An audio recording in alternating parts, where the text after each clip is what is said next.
जो हमने पिछले दिनों देखा इराक की लड़ाई हुई थी, सद्दाम हुसैन जिस उनको मार दिया गया था, किसकी लड़ाई थी? तेल की तेल लड़ाई की। थी, हुँ, है ना? जो पिछले दिनों लीबिया की लड़ाई हुई जिसमें कर्नल गद्दाफी को मारा गया, किस लिए वो लोग वहाँ गए? तेल के लिए। पिछले दिनों हमने देखा कि एक बहुत बड़ा देश जो है वो वेनेजुएला पहुँच गया, वहाँ के हुँ, राष्ट्रपति को उठा के ले गए। किसके लिए? तेल के लिए।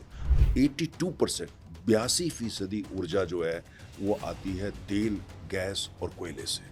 रिन्यूएबल एनर्जी ये जो पारंपरिक ऊर्जा है इसको सप्लीमेंट करेगी, रिप्लेस नहीं कर सकती आने वाले 25 साल। हम रोजाना 57 लाख बैरल प्रतिदिन तेल की खपत करते हैं, हमारी अर्थव्यवस्था इसमें घर भी शामिल है। जी। स्कूटर वगैरह भी उसी से चलते हैं, समुद्री जहाज, हवाई जहाज सब मिला करके। और उसमें से जो 57 लाख बैरल हम रोज खपत करते हैं, उसमें से 52 लाख बैरल हमें आयात करना पड़ता है। जो एलपीजी रिवॉल्यूशन हुआ, मैं इसको रिवॉल्यूशन बोलता हूँ, बिल्कुल। छोटे समय के अंदर पूरे देश के अंदर हुँ, घर घर एलपीजी पहुंचा देना, ये छोटी मोटी बात नहीं। आज अफ्रीका के देश, लैटिन अमेरिका के देश भारत आ रहे हैं और इसको सीख रहे हैं कि आपने ये कैसे किया। भारत के अंदर महँगाई का कितना असर दिखने वाला है इस क्षेत्र में? आज पूरी दुनिया के अंदर ये युद्ध को अगर आप छोड़ दीजिए, जो एक दिक्कत आ गई है, हुँ, ये डिसरप्शन है। ऐसा नहीं कि तेल की दुनिया में आज की तारीख में कोई कमी नहीं। और हुँ, दरअसल अगर आप डेटा उठा के पिछले 2 साल का देखते हैं, 2 साल में भी खासतौर से पिछले 8 महीने के आंकड़े देखते हैं, तो पूरी दुनिया में जो तेल की डिमांड को जो देश ड्राइव कर रहा है, हुँ, जिसको बोलते हैं इंक्रीमेंटल ग्रोथ जो हो रही है, जहाँ पर डिमांड तेल की बढ़ रही है, वो भारत है। और जितने भी बड़े तेल के उत्पादक हैं, चाहे वो सऊदी अरब हो, चाहे वो रशिया हो या अमेरिका, उनको भारत चाहिए, भारत का बाजार चाहिए। बिना भारत के उनका भविष्य नहीं है। दरअसल रूस और अमेरिका तो आपस में इसलिए लड़ते हैं कि वो भारत को तेल बेचना चाहते हैं। हुँ। अमेरिकी सरकार हमसे इसलिए नाराज हो गई कि कुछ हम समय रूस के से लिए खरीद कि हम रूस से तेल क्यों ज्यादा लेते, बोलते हैं उनसे मत लो, हमसे लो। जो यूनिपोलर वर्ल्ड था, जिसमें अमेरिका सिर्फ होता था, अब उसकी जगह मल्टी मल्टीपोलर वर्ल्ड का जन्म हो रहा है, जन्म हो रहा हुँ, है। धीरे-धीरे। वो यात्रा शुरू हो चुकी है। अगर कोई देश जो इज़राइल को टक्कर दे सकता है, जो अमेरिका को वहाँ टक्कर दे सकता है, वो कहता है दरअसल वहाँ का दादा ना अमेरिका होगा, ना वहाँ का दादा या हेजेमन इज़राइल होगा, हम होंगे। आज अगर साउथ पार्ट्स में एनर्जी इंफ्रास्ट्रक्चर, एलएनजी का एक्सपोर्ट इंफ्रास्ट्रक्चर, हुँ। उसमें भारत भी साथ होता तो इज़राइल हमला नहीं करता। कि मिडिल ईस्ट की तस्वीर अब आगे चल के क्या होने वाली, जिस तरह से अटैक हो रहे हैं, आपस में वॉर हो रहे हैं, रिफाइनरीज पे, ऊर्जा संसाधनों पे हमले हो रहे हैं। नमस्कार, पांचजन्य में आप सभी का बहुत-बहुत स्वागत है।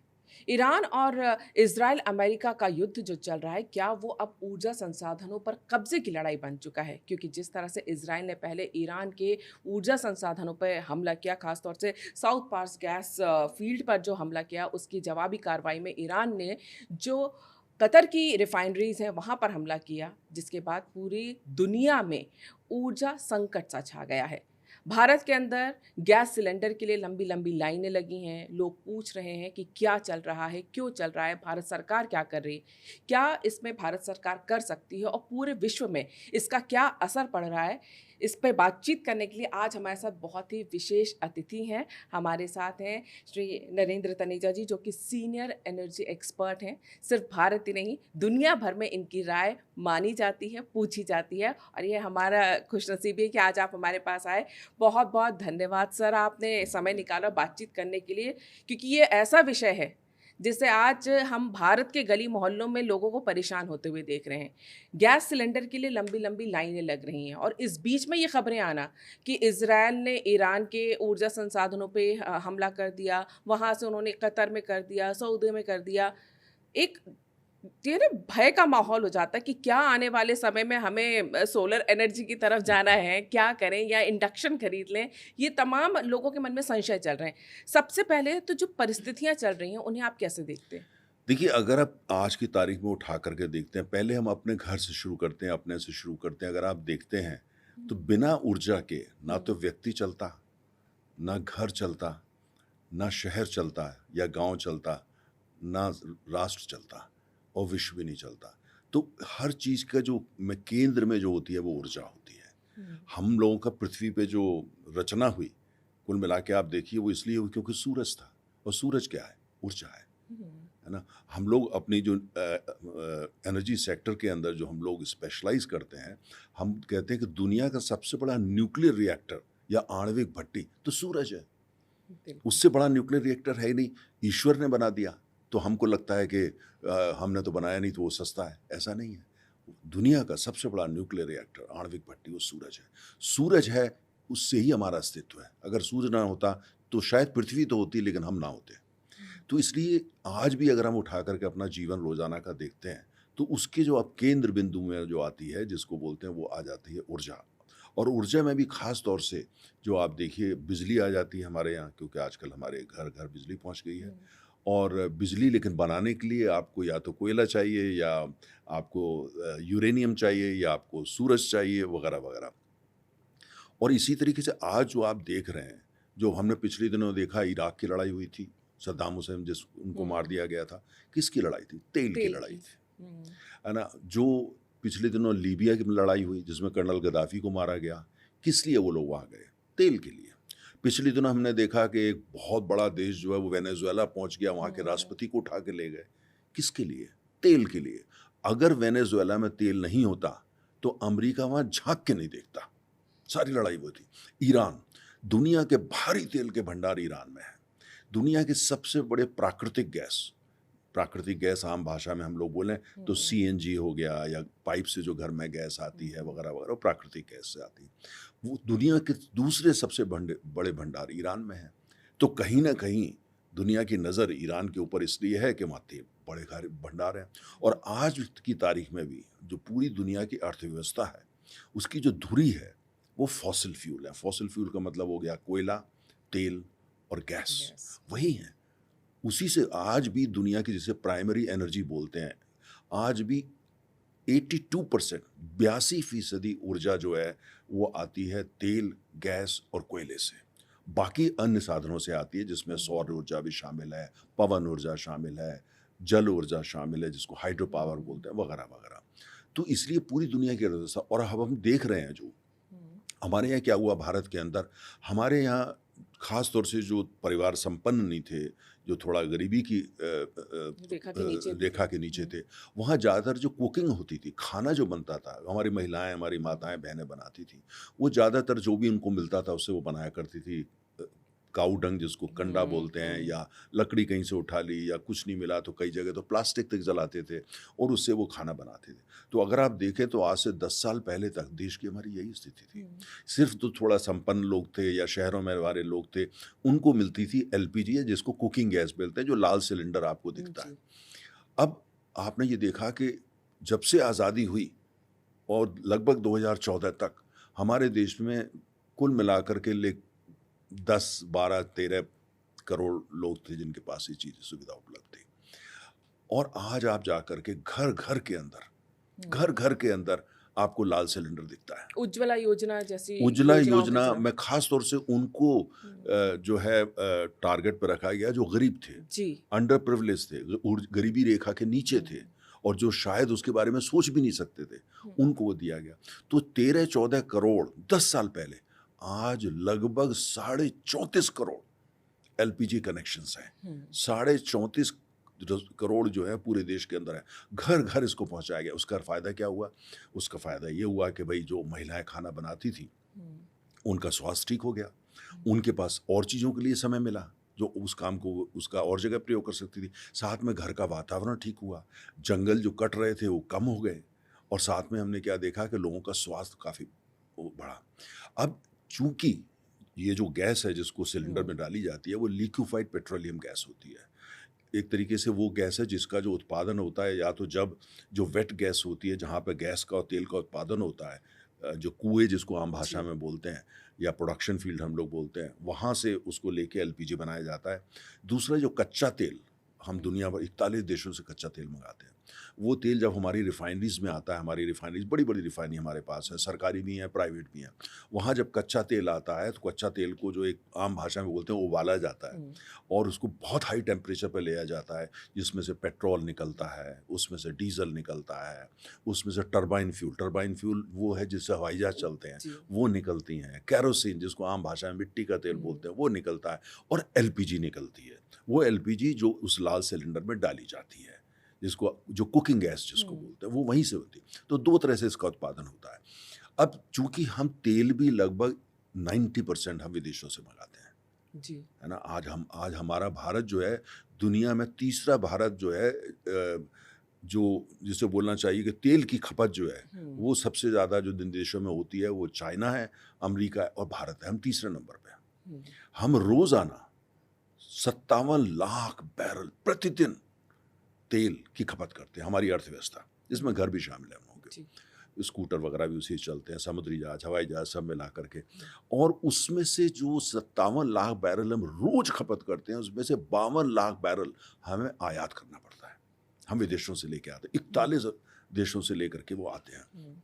तो ये जो कुकिंग गैस है आपकी, इसका जो मॉलिक्यूल जिसको बोलते हैं वही है जो तेल का है या गैस का, मॉलिक्यूल वही है।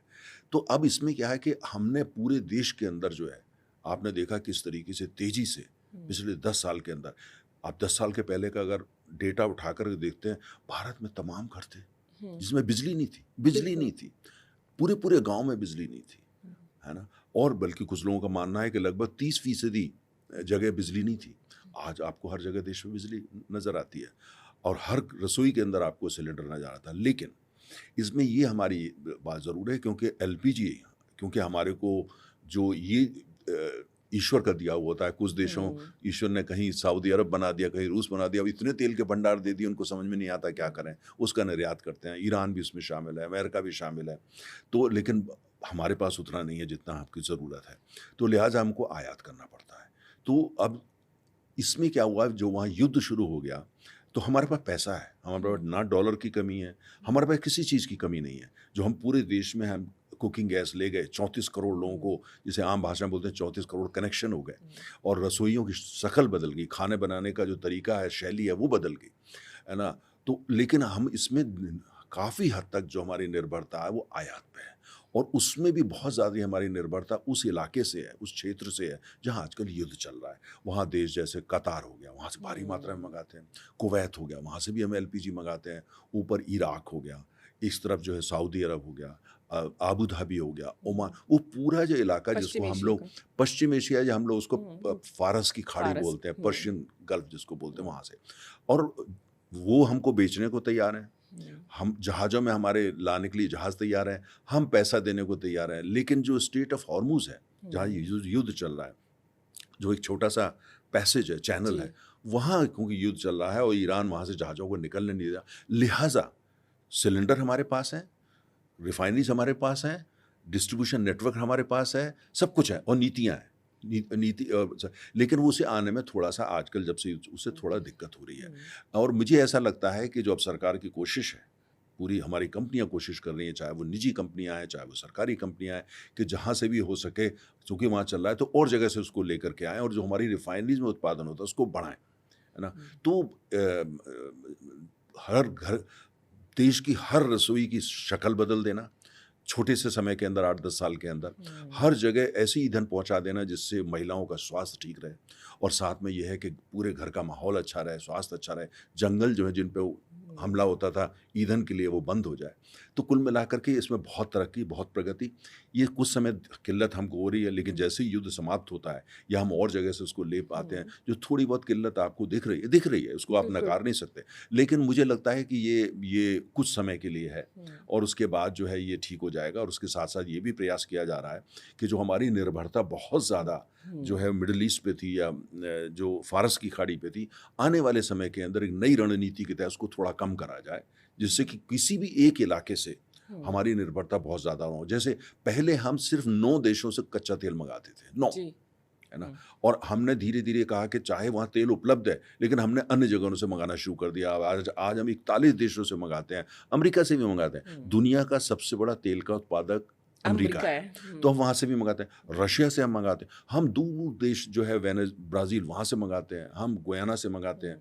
तो इसलिए रणनीति ये है कि ठीक है, अभी थोड़ा हमने देखा एलपीजी में ये दिक्कत आई है, तो इसको भी एक सबक की तरह, एक लेसन की तरह लिया जा रहा है, और इसको रीस्ट्रेटेजाइज किया जाएगा, नई नीति लेके आया जाएगा। हम लेंगे वहाँ से, लेकिन थोड़ी निर्भरता को कम करेंगे, जिससे जो कुछ भी अभी हुआ है आने वाले समय ना हो। दूसरा, अब ये करा जाएगा कि एलपीजी के भी भारी भंडार देश में बनाए जाएंगे, जिससे क्या 2 महीने भी अगर ऐसी किल्लत आ जाए या 3 महीने भी आ जाए, तो हमारे पास अपना जो है स्टोरेज है, हमारे पास उसने इकट्ठा करके रखा हुआ है। अगर 2-3-4 महीने के समय से आएगी तो हम उसमें से उसका निकाल के, तो देखिए, जो जो एलपीजी रिवॉल्यूशन हुआ, मैं इसको रिवॉल्यूशन बोलता हूँ, बिल्कुल। छोटे समय के अंदर पूरे देश के अंदर घर घर एलपीजी पहुंचा देना, ये छोटी मोटी बात नहीं। आज अफ्रीका के देश, लैटिन अमेरिका के देश भारत आ रहे हैं और इसको सीख रहे हैं कि आपने ये कैसे किया।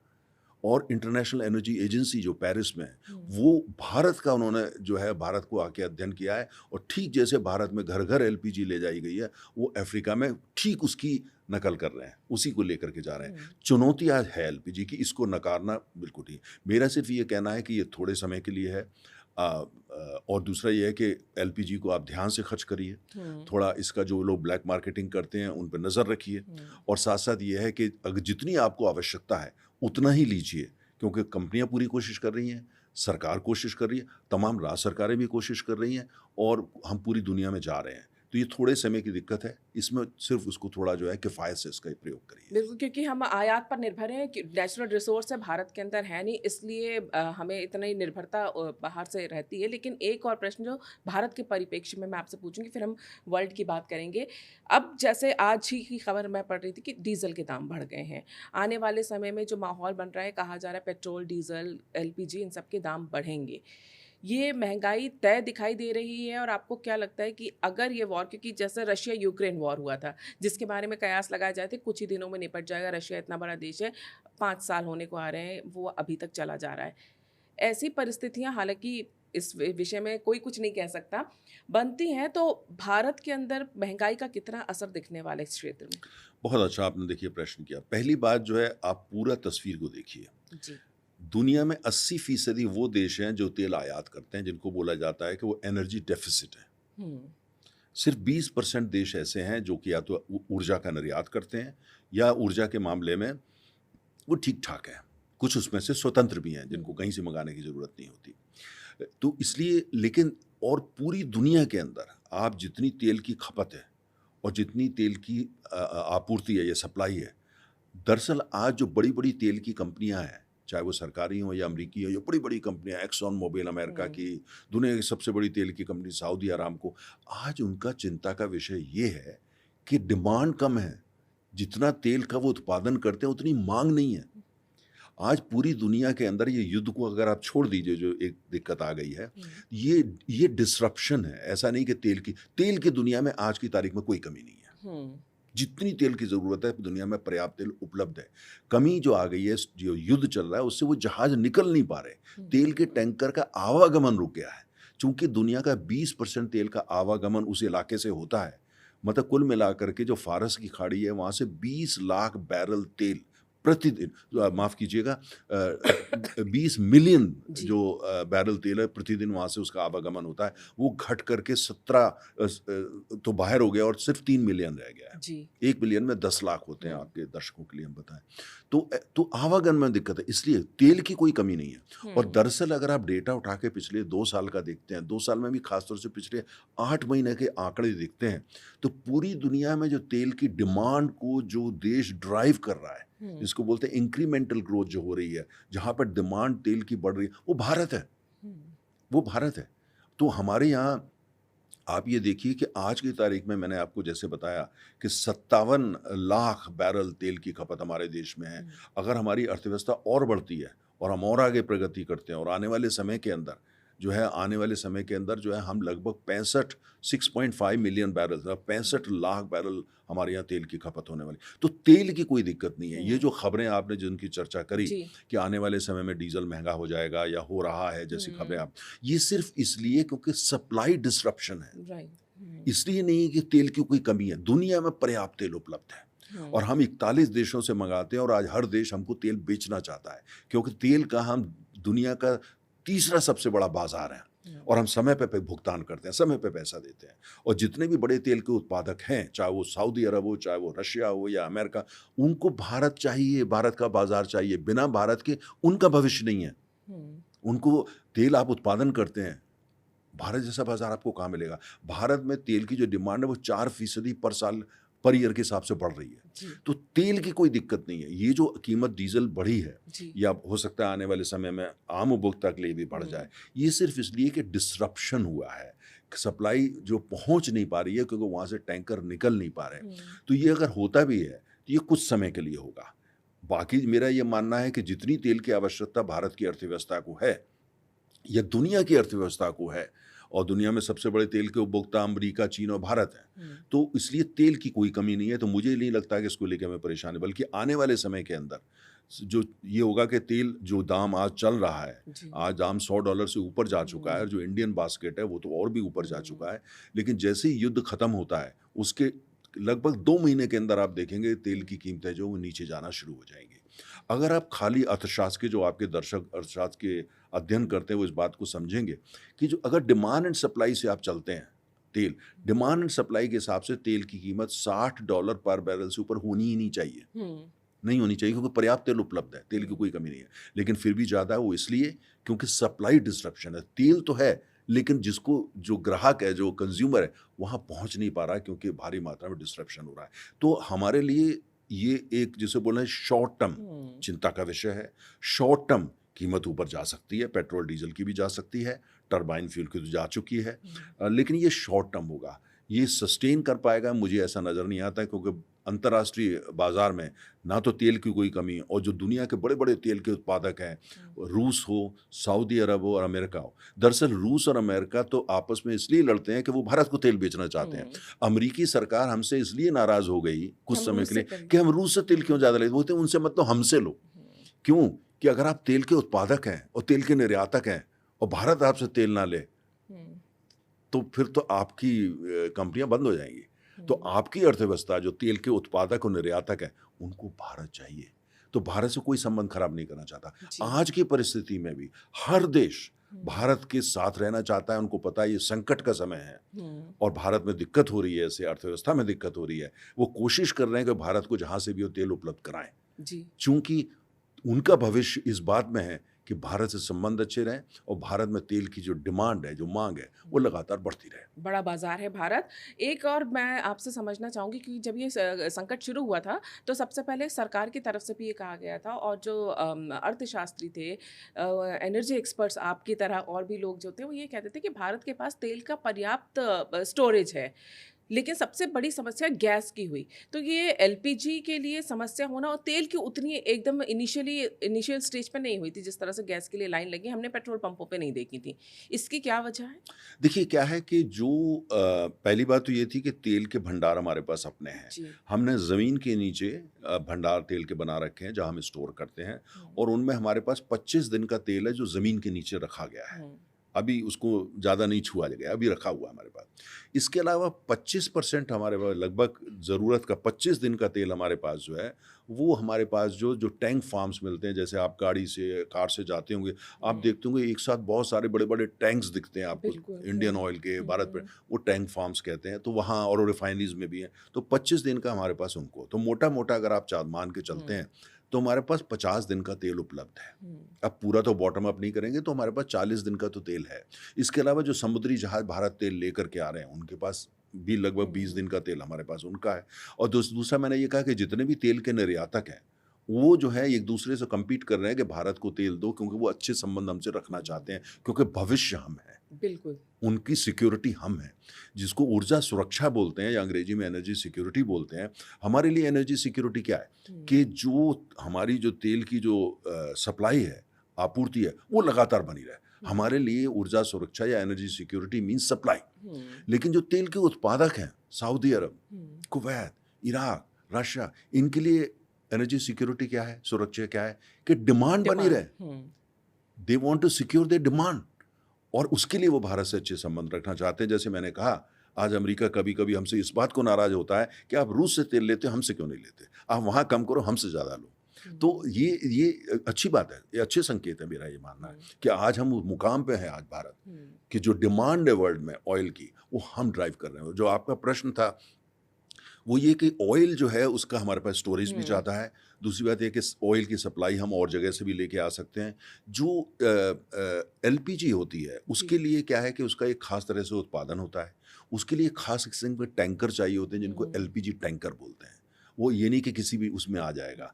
तेल को तो आप कोका कोला की बोतल में भी ले जा सकते हैं, पर एलपीजी को नहीं ले जा सकते, है ना। उसके लिए एक अलग इंफ्रास्ट्रक्चर चाहिए होता है, और अगर उस इंफ्रास्ट्रक्चर में किसी भी तरीके की बाधा आ जाए, जैसे टैंकर नहीं निकल पाया, या जो कतार में जहाँ से हम मंगाते थे एलपीजी भारी मात्रा में, उस पे ईरान ने हमला बोल दिया और उससे उनकी जो प्रोडक्शन जो इंफ्रास्ट्रक्चर है उसको चोट पहुंच गई। और वो 5 साल पीछे चले गए, 5 साल पीछे चले गए, बिल्कुल आपने सही कहा। तो ऐसे में ये है कि उसमें किल्लत, और ये जब खबरें टेलीविज़न पे लोग देखते हैं, आम उपभोक्ता देखता है, उसको नहीं पता कि ये एलपीजी कहाँ से आती है। कि ये एलपीजी जो उसके घर में जो लाल सिलेंडर है उसके अंदर जो गैस है, वो दरअसल बड़ी मशक्क़त, बड़ी मेहनत करके हमारी कंपनियां जो हैं दुनिया भर से लेके आती हैं, और वो कहाँ से चलती हैं, कहाँ से उनका उत्पादन होता है, कैसे ख़ास टैंकरों में उनको लादा जाता है, फिर वो दिनों दिन हफ्तों समंदर में रहती हैं, फिर वो भारत आती हैं, फिर उस गैस को जो है बॉटलिंग करा जाता है, उसके बाद उनको ट्रकों में या ट्रेन में बैठ के पूरे देश में वितरण किया जाता है, उनकी फिर रीबॉटलिंग होती है उस सिलेंडर में, और उसके बाद डीलर वो आपके घर। तो कई मुकाम होते हैं जी। जिनका उन लोगों को नहीं पता, जो उसका कंज्यूम कर रहे हैं, उपभोक्ता को नहीं पता। उसका क्या हुआ कि फिर दूसरे लोगों ने कहा अरे भाई दिक्कत हो गई, टेलीविज़न पे खबर देख ली, वो उनका जो पहला रिएक्शन ये होता है जल्दी से एक सिलेंडर एक्स्ट्रा ले पैनिक लो, बाइंग जिसे कहते हैं। Panic buying. वो भी, उसका भी एक भूमिका रही।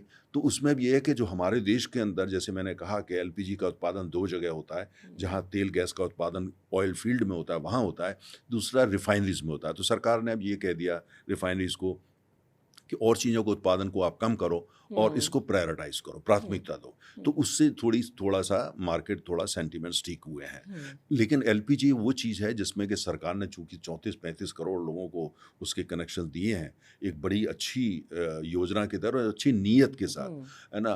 तो उसमें जो थोड़ी बहुत दिक्कत अगर आती भी है, जो आ सकती है आने वाले समय में भी, प्रयास बहुत अच्छे हैं लेकिन फिर भी आ सकती है, तो मुझे लगता है कि उसमें थोड़ा सा हम लोगों को जो है ध्यान देना पड़ेगा। एक उपभोक्ता होने के नाते हमको होना होगा। मान लिया जो है वो अभी हम थोड़ा वेस्ट कर लेते थे जैसे, तो हमें देखना पड़ेगा हम किसे उसकी खपत कम करें, और जहाँ जहाँ और लोग चीज़ों का प्रयोग कर सकते हैं ईंधन का, जैसे बिजली भी उसमें शामिल है जिनके लिए है, तो उसका भी हम कर सकते हैं।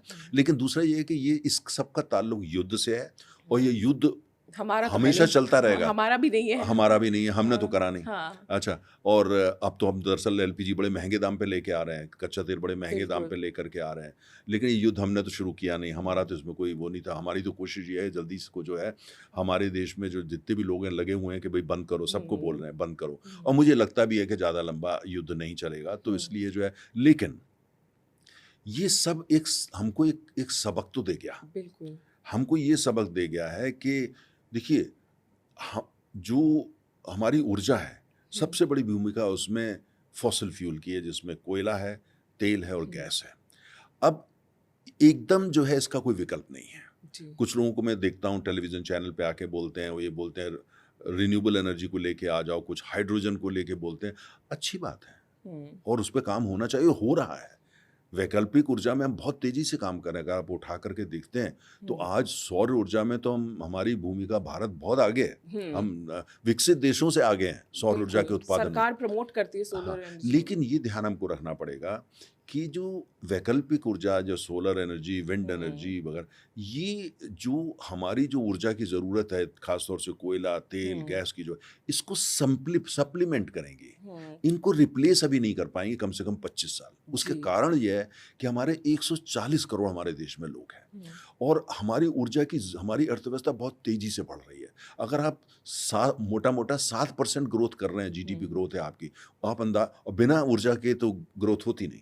तो उसके लिए आपको जितनी ऊर्जा चाहिए, तो हमको आज की तारीख में कोयला भी और चाहिए, हमको तेल भी और चाहिए, हमको गैस भी और चाहिए, हमको सौर ऊर्जा भी और चाहिए, हमको पवन ऊर्जा भी और चाहिए, हमको आणविक ऊर्जा भी और चाहिए, हमको बायोफ्यूल्स भी और चाहिए। जिस तरह की ऊर्जा का आप सोच सकते हैं, हमको वो सब चाहिए, क्योंकि हमारी ग्रोथ ज़्यादा है। और आज की तारीख में भी हमारे पास बहुत बड़ा वर्ग है हमारी देश की आबादी का, जिसको बोलते हैं पर कैपिटा एनर्जी कंजम्पशन, उनका बहुत कम है। हम लोग जो दिल्ली, बम्बई जैसे शहरों में रहते हैं, हम लोगों के घरों में जो है, कईयों के घरों में 3-3, 4-4 एसी चलते हैं, नीचे 3-3 गाड़ियाँ खड़ी हुई होती हैं।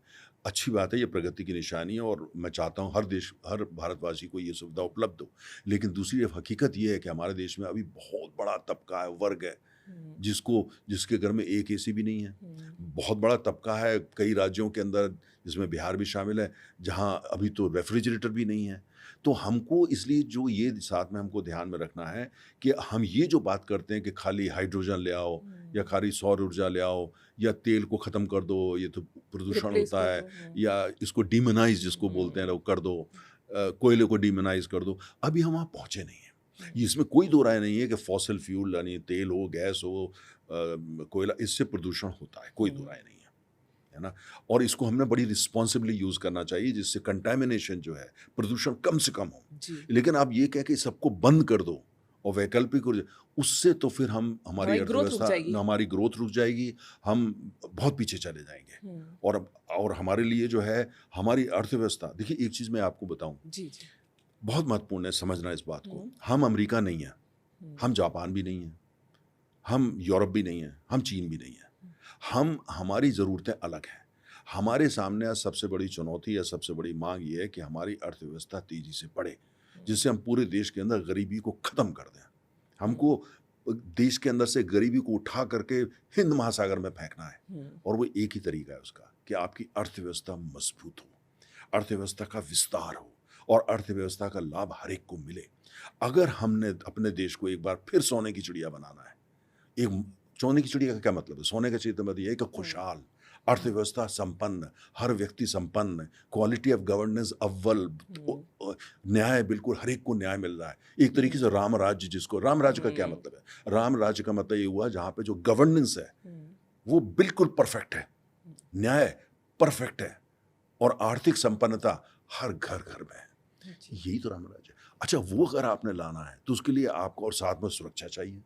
अगर आपके पास ये सब कुछ है और आपके पास सैन्य बल नहीं है तो भी नहीं हो पाएगा। तो हमको ये समझना है कि हमने अपनी अर्थव्यवस्था को मजबूत बनाना है। कोई भी देश जब तक उसकी अर्थव्यवस्था मजबूत नहीं होती है, बहुत मजबूत नहीं होती है, और उसकी सैन्य शक्ति मजबूत नहीं होती, उस देश को कोई नहीं पूछता। बिल्कुल, जिस अर्थशास्त्र में विकासशील देश बोलते हैं, उस तरफ हमें हमारा बढ़ना ये है। कि इसलिए, और अगर आपने अपनी अर्थव्यवस्था को मजबूत बनाना है जी। तब आपकी जीडीपी इतना बढ़ जाएगा, ग्रोथ इतनी बढ़ जाएगी, आपके पास इतना पैसा होगा कि आप अपना डिफेंस जो है उसको और मजबूत कर सकें। और जब आप ये कर पाएंगे तब आप काफ़ी हद तक जो है वो विकसित देश कहलाएंगे, या महाशक्ति बन पाएंगे, या संपन्न बन पाएंगे, या एक दो बार फिर सोने की चिड़िया। और ये सब करने के लिए आपको पता है क्या चाहिए?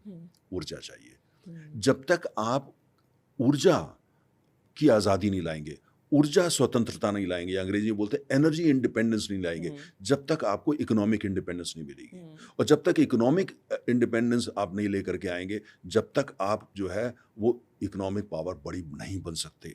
तो सबको अगर आप देखते हैं, बहुत ध्यान से देखते हैं, माइक्रोस्कोप से देखते हैं, जो सबसे पहले आपकी ज़रूरत है वो ऊर्जा है। और ऊर्जा में सबसे पहले आपकी ज़रूरत है एनर्जी इंडिपेंडेंस, मतलब ऊर्जा की आज़ादी। वो सबसे बड़ी बिल्कुल, क्योंकि आपने जिस तरह से बताया कि वैकल्पिक अभी साधनों पे हम शिफ्ट नहीं हो सकते, क्योंकि वो हमारी ज़रूरतें इतनी ज़्यादा हैं। अगर हम इस तरफ चलें, आपने जिस तरह से बताया खाड़ी देश हुए या फ़ारस की खाड़ी की आपने बात की, पश्चिम एशिया के देश जहाँ पे सबसे ज़्यादा संसाधन है ऊर्जा के। ये जो हम वर्तमान स्थिति देख रहे हैं, जिस तरह से इज़राइल ने ईरान के ऊर्जा संसाधनों पे हमला किया, इधर से इन्होंने सऊदी अरब हो गए, कतर हो गए, ओमान, हर जगह जो संसाधनों पे हमला किया जा रहा है, वहाँ पर इसका आने वाले समय में जो वैश्विक तौर पे अगर हम देखें, इस व्यवस्था पर क्या असर पड़ने वाला है, अर्थव्यवस्था पर, भारत पे भी और दुनिया में भी? देखिए, बहुत अच्छा आपने प्रश्न किया। देखिए, अभी तक क्या था कि 1991 में जब सोवियत यूनियन ख़त्म हुआ, जी। उसके बाद जो अंतर्राष्ट्रीय व्यवस्था का जन्म हुआ, उसको बोलते हैं यूनिपोलर वर्ल्ड। वो एक ऐसी अंतर्राष्ट्रीय व्यवस्था बनी जिसमें उसका जो सर्वे सर्वा सुप्रीमो दादा, आप जिस नाम से भी बुलाओ, वो अमेरिका बन गया, और वो अभी तक चला काफ़ी हद तक। अब क्या हुआ है कि अमेरिका जो है उनसे भी गलतियां हो रही हैं, है ना। और दूसरी बात ये है कि अन्य देशों जो है वो उभरे, भारत उभरा। कहाँ 1991 का भारत और कहाँ आज का भारत। आज जो ग्लोबल हाई टेबल है उसमें बिना भारत की उपस्थिति के काम नहीं चलता। बिल्कुल। अच्छा, चाइना बहुत उभर गया। हम ये देख रहे हैं कई अन्य देश, जिसमें ब्राज़ील उभरा, ब्रिक्स के मेंबर हैं। इंडोनेशिया हमारा पड़ोसी देश है, उभर रहा है। वियतनाम उभर रहा है। तो क्या हो गया कि जो यूनिपोलर वर्ल्ड था, जिसमें अमेरिका सिर्फ होता था, अब उसकी जगह मल्टीपोलर वर्ल्ड का जन्म हो रहा है, धीरे-धीरे। वो यात्रा शुरू हो चुकी है। अब उसमें यह है कि अब तमाम देश जो पहले अमेरिका जो बोलता था उसको मान लेते थे, अब वो कहते हैं सोचना पड़ेगा, अवहेलना भी कर देते हैं, नहीं जैसे अभी मानेंगे। हाल ही में उन्होंने जैसे बोला हुआ कि युद्ध अब पोत आप भेजो। अब आप देखिए कि अमेरिका की यह हालत है आज जी, कि नेटो नेटो ने जिसको उन्होंने एक तरीके से मिल करके जन्म दिया, बनाया। आज वो नेटो को बोल रहे हैं तुम लोग बेकार हो। अमेरिकी राष्ट्रपति कहते हैं तुम बेकार हो। हाँ, क्योंकि वो सबसे ज़्यादा पैसा अमेरिका देता था, वो अमेरिका मदद के लिए नहीं अच्छा आ रहा, उन्होंने उनको बोल ऐसा दिया लग रहा तुम्हारा है। कोई भविष्य नहीं है, हुँ। वो नेटो का बोल रहे हैं कोई भविष्य हुँ। नहीं है। तो आप अंदाज ये एक तरीके की जिसे आम भाषा में बोलना चाहिए, आम आदमी की भाषा में ये है कि बौखलाहट है। हुँ, क्योंकि जहां अमेरिका होता था वहां अमेरिका आज नहीं है, और नए देशों का जन्म हो रहा है, नई शक्तियों का जन्म हो रहा है, जिसमें चाइना भारत सबसे आगे है। हुँ, उनको लेकर के अमेरिका परेशान है, हुँ, क्योंकि जो नई अंतर्राष्ट्रीय व्यवस्था जिसका जन्म हो रहा है हुँ, उसके अंदर जो है आने वाले समय के अंदर इसमें समय लगने वाला है। और ये जो 15-20 साल की यात्रा है कि यूनिपोलर वर्ल्ड खत्म होगा, मल्टीपोलर वर्ल्ड बनेगा, ये यात्रा 15-20 साल की है। और ये यात्रा जो है वो सरल नहीं होने वाली, जो हम देख रहे हैं खाड़ी के देशों में, जी। मिडिल ईस्ट में, ऐसी तमाम जगह होगा। अपनी हेजेमनी बनाए रखने के लिए। अमेरिका अपनी हेजिमोनी बनाने के लिए इसको जगह जगह वो जैसे अमेरिका ब्रिक्स को कहता है क्या है ये ब्रिक्स क्या है, हुँ, और हमारे लिए ब्रिक्स तो बहुत महत्वपूर्ण है। हम भारत अपने हिसाब से संबंध रखना चाहता है। भारत रूस हमको अच्छे दाम पे तेल देगा, हम लेंगे, हुँ, और वो कहते हैं हम आपको परमिशन दे रहे हैं। माफ़ कीजिएगा, आप कौन होते हैं परमिशन देने वाले? 140 करोड़ों का लोगों का देश है, हज़ारों साल पुरानी सभ्यता है, आप हमें परमिशन देंगे? किस तरह की भाषा है ये? एक भारतीय होने के नाते मैं आपत्ति करता हूँ इस बात में। जी। आप कौन होते हैं हमको परमिशन देने वाले? जब तक रूस हमको सस्ते दाम पे, अच्छे दाम पे तेल देता है, हुँ, हम खरीदेंगे। आप दे दीजिए, हम आपसे भी ले रहे हैं। लेकिन आप हमको ये कहें कि आप 30 दिन के लिए मंगा लें, हम आपको परमिशन देते हैं, ये भाषा जो है किसी भारतीय को स्वीकार नहीं, है ना? ये भारत हज़ारों साल पुरानी सभ्यता है, अमेरिका तब था भी नहीं। हुँ, जिस समय हम दुनिया के अंदर वो बहुत बड़ी शक्ति थे। तो देखिए, इसलिए ये सब चुनौतियाँ आएँगी, हमको ठंडा दिमाग रखना है। और ये जो नया ग्लोबल सिस्टम बन रहा है, उभर रहा है, न्यू इंटरनेशनल, इसमें आने वाले समय के अंदर, हुँ, आने वाले समय में 20 साल बाद जो है, जैसे मल्टीपोलर वर्ल्ड की धुरी क्या होगी? अमेरिका एक बड़ी शक्ति बना रहेगा। हुँ, यूरोप, जिसकी राजधानी यूरोप ब्रसेल्स एक महाशक्ति होगा, यानी यूरोप। हुँ, रशिया एक महाशक्ति होगा, चाइना। एक चाइना एक महाशक्ति होगा, और एक बहुत बड़ी महाशक्ति भारत होगा।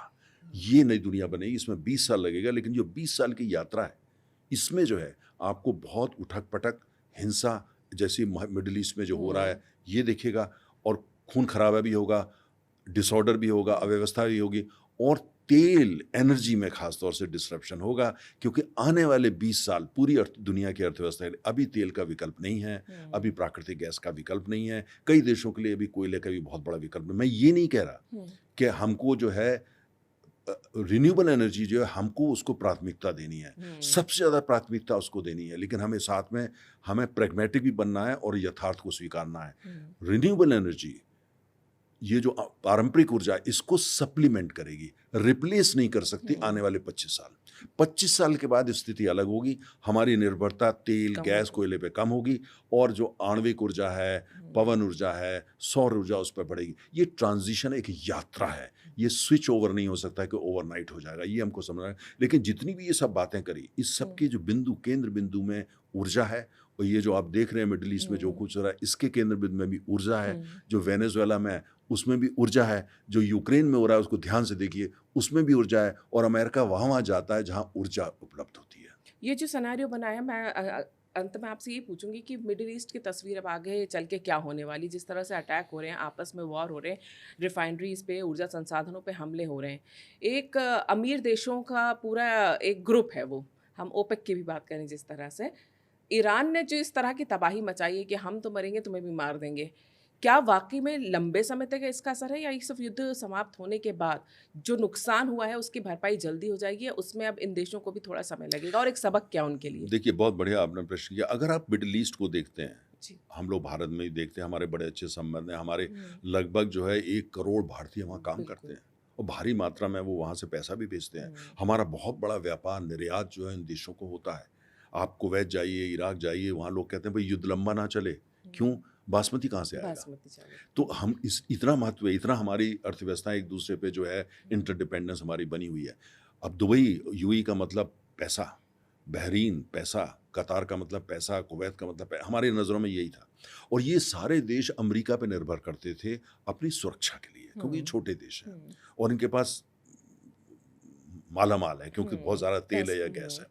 अब लेकिन ये अमेरिका पे निर्भर करते थे। आज कुवैत में क्या हुआ, मेरी अभी कुवैत में एक तेल कंपनी के सीईओ हैं, परसों उनसे बात हुई। वो कहने लगे हम तो अमेरिका पे डिपेंड करते रहे अपनी सिक्योरिटी के लिए, कहीं ईरान पे हम हमला ना कर दे या अपनी कहते हैं आज अमेरिका हमको कह रहा है बचाओ, अपने दूतावास को बचाने के लिए वो कुवैत सरकार को कह रहा है बचाओ।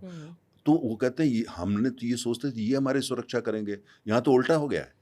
अब यूनाइटेड दुबई के ऊपर हमले हो रहे हैं, अबू धाबी पे हो रहे हैं, कतार पे हो रहे हैं, ईरान के।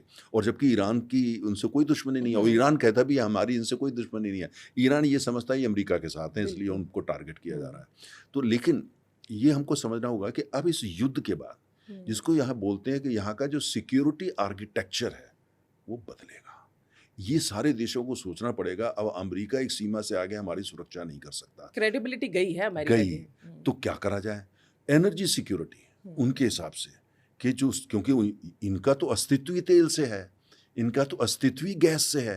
अगर वो उसकी सुरक्षा नहीं कर सकते तो भारत जैसे जो बड़े आयातक है वहां से मंगाते, कहते भाई आप तो अपने को सुरक्षित ही नहीं कर पाते, हमारे यहाँ तो आपकी वजह से हमारे यहाँ डिसरप्शन हो गया, हमारे यहाँ लोगों को असुविधा हो गई एलपीजी की, हम तो पैसा देने को तैयार थे, आप सप्लाई नहीं कर पा रहे।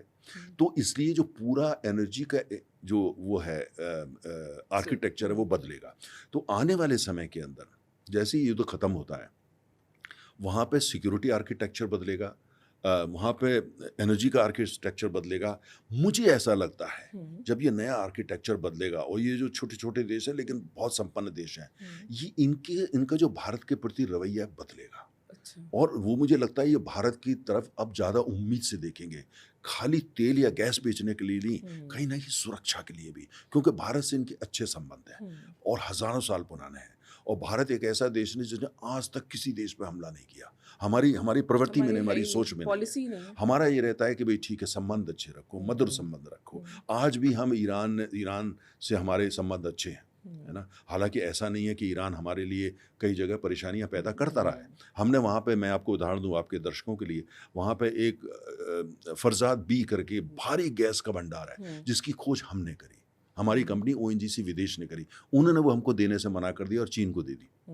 जो जहाँ पे अभी ये स्टेट ऑफ हॉर्मुज में जहाँ सारा चल रहा है, जो साउथ पार्स जहाँ अभी हमला हुआ, इजराइल ने हमला किया, साउथ पार्स में हमने ईरान को 10 साल पहले कहा था हम वहाँ पे 14 बिलियन या 13 बिलियन का निवेश करना चाहते हैं, वहाँ एलएनजी इंफ्रास्ट्रक्चर बनाते हैं। उन्होंने साथ हमारा नहीं दिया, हम नहीं कर पाए। आज अगर साउथ पार्ट्स में एनर्जी इंफ्रास्ट्रक्चर, एलएनजी का एक्सपोर्ट इंफ्रास्ट्रक्चर, उसमें भारत भी साथ होता तो इजराइल हमला नहीं करता जो उसने किया, बिल्कुल, क्योंकि भारत का पैसा लगा है, भारत का निवेश, भारत के लोग होते हैं वहाँ पे। तो बहुत सारी चाबहार के अंदर, सब लोग चाबहार के बारे में जानते हैं, जितना तेजी से हम वहाँ बढ़ना चाहते थे हम नहीं बढ़ पाए, क्योंकि ईरान की तरफ से थोड़ा सा कहीं ना कहीं उतना साथ नहीं होता था। लेकिन ईरान अच्छा मित्र है और हम बड़े अच्छे हमारे उनसे संबंध है, लेकिन हमको ये देखना है कि हम सबसे संबंध बना के चलते हैं।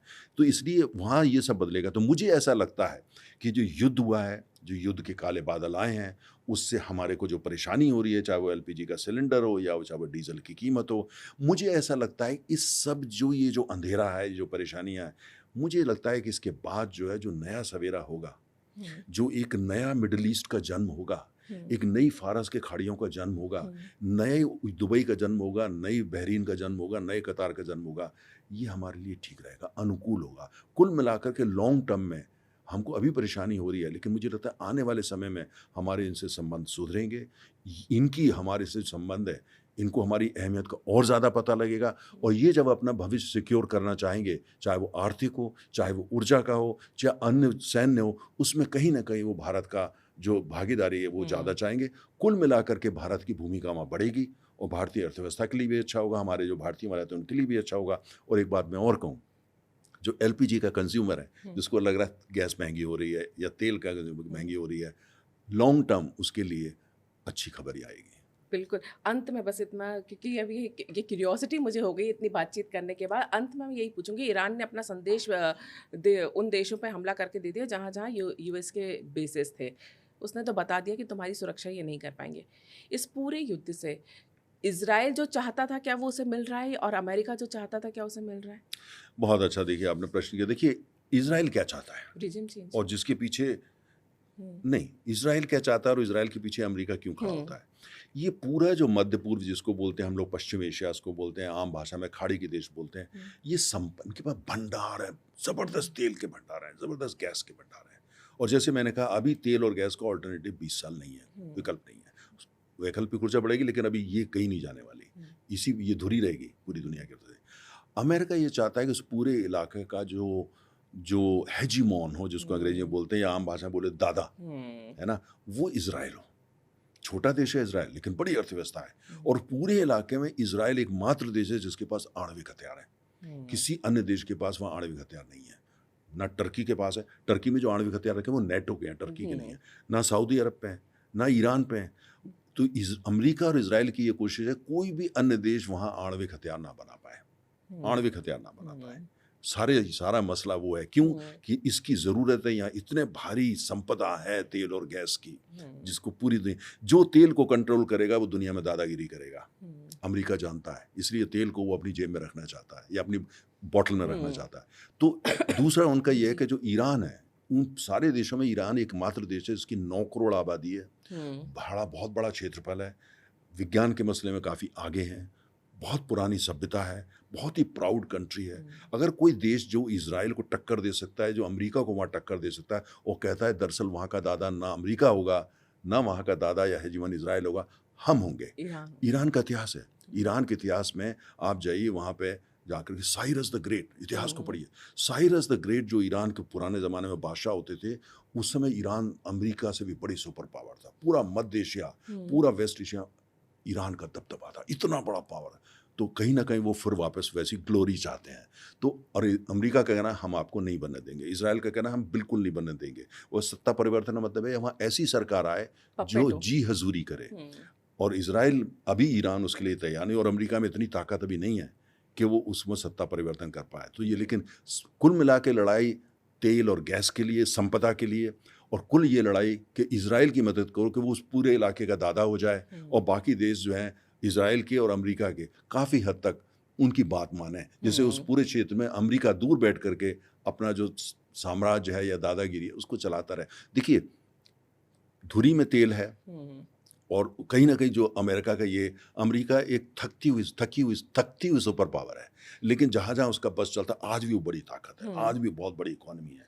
अगर वो 100% जीत नहीं सकते, लेकिन औरों की ज़िंदगी तो ख़राब कर सकते हैं, उनको बेचैन कर सकते हैं, जो ईरान का हाल हो रहा है, जो ईरान का हाल हो रहा है। लेकिन हमारी नीति बिल्कुल सही है, भारत की नीति सही है। हम सबके साथ हैं। हमारा ये है, शांति रखो, विकास करो। भारत का जो पूरा जोर इस बात पे है कि हमारे यहाँ के देश में गरीबी ख़त्म करो, हर व्यक्ति, हर भारतीय का जीवन अच्छा करो, भारतीय अर्थव्यवस्था को जो है उसका विस्तार करो, भारत की सैन्य शक्ति को बढ़ाओ, भारत को एक महाशक्ति बनाओ, जो भारत पहले हमेशा होता रहा है। और साथ साथ ये कि दुनिया के अंदर जो अमन का मैसेज है, शांति का मैसेज है, वो लेके आओ।